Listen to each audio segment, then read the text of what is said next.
టమాటా కొత్తిమీర పచ్చడి చేసుకుంటున్నాను ఈరోజు. టమాటా కొత్తిమీర పచ్చడికి ముందుగా 4 టమాటాలు కడిగి పక్కన పెట్టుకున్నా. అదేవిధంగా 2 కొత్తిమీర 2 పెద్ద కట్టలు అది కడిగేసి పక్కన పెట్టుకున్నా. అల్లం ముక్కలు కొంచెం, చింతపండు, పచ్చిమిర్చి, కొంచెం జీలకర్ర, ధనియాలు వేసుకున్నా. జీలకర్ర ఆవాలు వేసుకుంటున్నాం. దాని తర్వాత అల్లం ముక్కలు, పచ్చిమిర్చి కూడా వేగింది.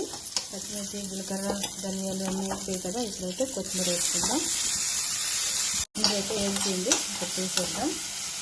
అదే కడాయిలోకి టమాటా కోసి పక్కన పెట్టుకున్నాం. అది కొంచెం చింతపండు కూడా నానబెట్టుకున్నాం కదా.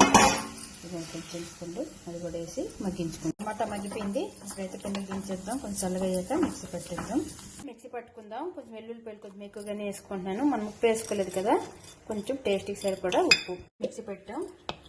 ఈ టమాటా కూడా వేసేసి ఇంకొకసారి మిక్సీ పట్టుకుందాం. పట్టుకుని చట్నీలోకి జీలకర్ర, ఆవాలు, మినపప్పు అన్నీ అయితే పోపు వేస్తున్నాను.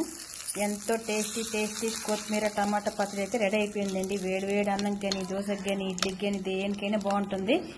రేపు భోగి పండుగ అన్నీ మనకు దగ్గరికి వచ్చాయి కాబట్టి ముందు రోజు ఈ విధంగా చేసి పెట్టుకున్నాం అనుకోండి, దోశలకు కానీ, ఇడ్లీకి కానీ సూపర్గా ఉంటుంది. వేడి అన్నంకి అయితే సూపర్గా ఉంటుంది. ఇంకా నచ్చితే లైక్ చేయండి, షేర్ చేయండి, సబ్స్క్రైబ్ చేసుకోండి.